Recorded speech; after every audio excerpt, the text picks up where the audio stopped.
అమ్మ నాకు story idea వచ్చింది, చెప్పాలా? అబ్బా నన్ను చదువుకొనిరా బాబు, నాకు తలనొప్పిగా ఉంది. అమ్మ ప్లీజ్ అమ్మ, ప్లీజ్ అమ్మ. సరే, కరెక్ట్గా 5 minutes ఇస్తా, నువ్వేం చెప్తావో చెప్పు. సరే స్టోరీ మొత్తం చెప్పండి, కానీ జస్ట్ అవుట్లైన్ చెప్తా, ఓకేనా? మన కథలో హీరో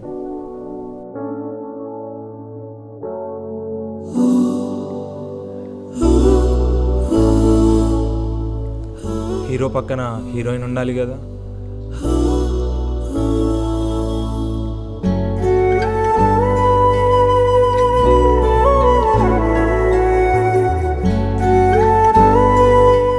అలాగే హీరో పక్కన ఒకడు ఉంటాడు కదా. గౌతమ్,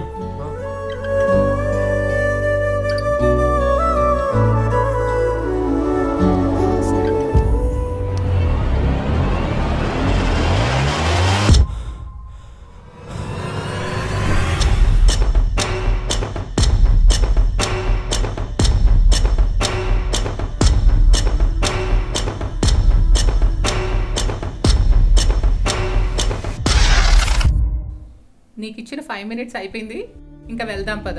అమ్మ ప్లీజ్ అమ్మ, ఇంకా కాసేపు ప్లీజ్. పదైతే నడుస్తూ మాట్లాడుకుందాం పద.